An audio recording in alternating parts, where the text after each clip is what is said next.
different angle, and he blew it up. And on the back side, you can more easily see a screech owl sitting in the hole of that cherry tree. From this angle, it's not quite as obvious, but even this from a distance is not something a predator is very likely to pick up on. But so much for his plumage, you're much too busy staring at his face instead. Owls don't look like other birds. Owls look like you do. Big, flat, pushed-in faces. 2 eyes facing forward, same direction, same plane. Look at the size of his eyes compared to the size of his head, because here's a bird that actually has eyes larger than yours, yet his head is much smaller than yours. And if you think he's got a big head, it's not nearly as large as it looks, because Harley is fluff. He's feathers in air. He's a good-sized owl in a puffy down jacket. He weighs about the same as a female red-tail, about 3¼ pounds. His body up to his neck is only 9 inches long, and his skull underneath all these fluffy feathers is a little bit larger than a golf ball, a little bit smaller than a tennis ball. So pop your eyes out of your head and stuff them in one of these. Any room left over, squeeze your brain inside too. Because Harley's eye is larger than the size of his entire brain. Owls aren't wise at all. Yet they're so very successful. They're found, some species of owl is found everywhere in the world except for Antarctica, and it's not because they're Einsteins. Getting back to our own eyes, we have round spherical eyes. They rotate in our sockets quite easily, but an owl has what's called a tubular eye, and it is actually shaped like a doorknob or a bell lying on its side. And all you see is the colored part. You see only the top of the bell. What you don't see is the tube that goes in the head, and surely you don't see the largest part of the eye itself, which is this huge flare which fills out that back cavity inside the skull. If your eye was shaped this way, bound by bone to hold it in place, you wouldn't be able to move it. So what does he do? He moves his head, and he moves his head much, much better than you move yours. So if Harley would look at the folks outside the tent over there, he can do it over his right shoulder, totally behind him, all the way around, and then over his left. Because in one direction, he can swing as much as 270 degrees, which is just 5 degrees less than the complete 3/4. So for argument's sake, if we rounded it to 3/4, that means he can return 3/4 of the way back, past that point, go 3/4 of the way around the other way. So from stretch to stretch, you're looking at a bird that can actually rotate his head very close to 1.5 times around. What can we do from stretch to stretch? Not even half a time, from there to there. And the reason he does so much better than you do, he's got 7 extra vertebrae in his neck. It gives him first a longer neck. It gives him second more pieces to turn. Those two things give you flexibility. Ever seen a gold chain where all the links in the chain are S-shaped like that, and the chain flexes along the curve of the links? That's the way a bird neck is structured. Bird neck vertebrae articulate on a curve. Humans are flat like building blocks, and I wasn't kidding when I told you his body is 9 inches long. We have these 3 big bones that meet in our chest. Things up top you can grab on the sides are called your clavicles or your collarbones. Central bone bisects your rib cage. It's called the sternum. Sternum and clavicles meet in this V-notch depression that you can feel at the top of your chest. This is where your chest ends. This is where your neck begins. This is where it is on me. Tip of my sternum, right there. That's his. Everything above my finger is his neck and his head.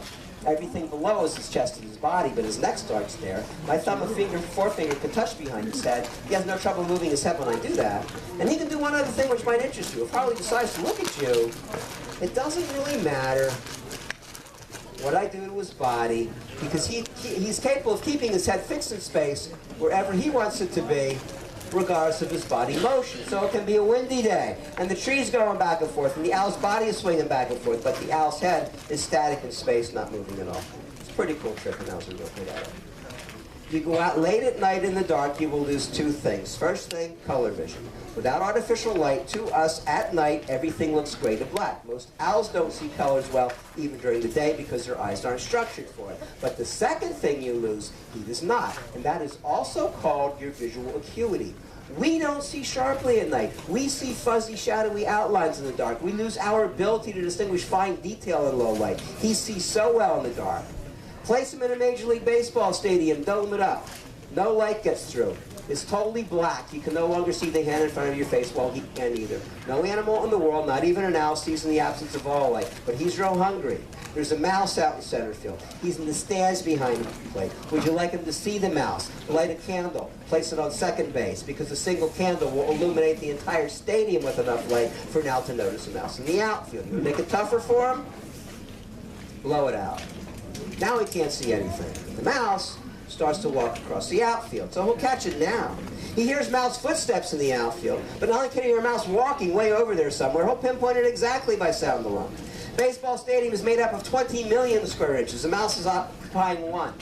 So Harley flies to, stops over, picks out 1 square inch out of 20 million, perfect accuracy, drops his feet, contracts his talons, grabs the mouse while it's still moving, flies away with it without seeing it at all. How do you think winter owls hunt?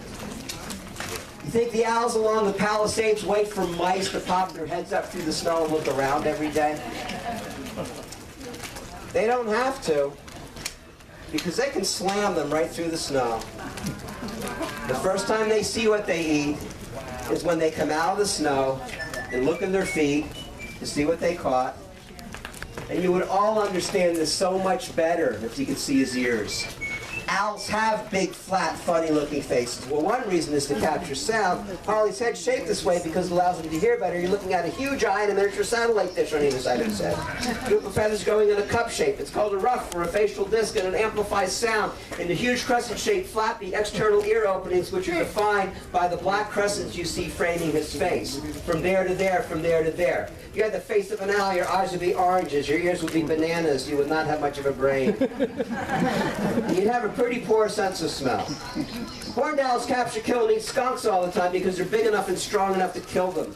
They don't smell them, they eat them. 1 out of every 2 or 3 of these guys coming into our center smells like a skunk, including him. One of their major food items, one of the few things in the world a skunk actually has to worry about.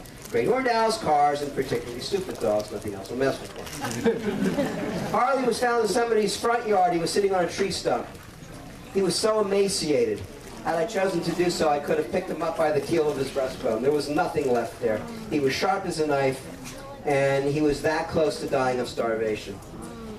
To bring him back from that low point to perfect health usually occurs only 1 in 3 or 4 times. We got very lucky with him. Harley considerably beat the odds. It turns out that he fractured a piece off of his elbow, and it kind of reattached itself in the wild while he was still trying to fly, even though he couldn't. So he started starving gradually. And then eventually the callus formed, and it kind of pieced it back on, but the callus formed over the joint, which means he doesn't have complete flexibility of movement of that wing. So once again, Harley flies, and he flies pretty well, but he doesn't fly well enough to survive on his own in the wild. Great horned owls live everywhere in the Western Hemisphere. They live in North America, they live in South America, and they are found in almost every conceivable habitat. They're in the Arctic, the deserts, the tropics. They're certainly going to be flying around here tonight. They're very noisy, and they make themselves known.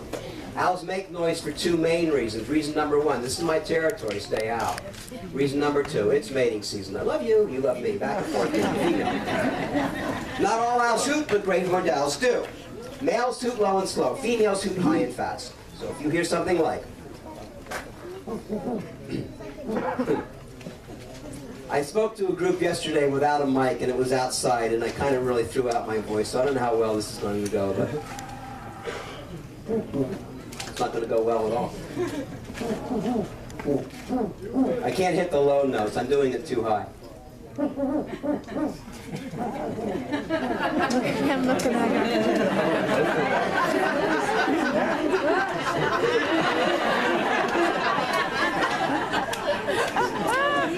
Females high and fast, males low and slow. Earlier he was panting. I don't know if you noticed. Owls pant. Here he goes. They pant by fluttering their throats. They also waggle their tongues up and down.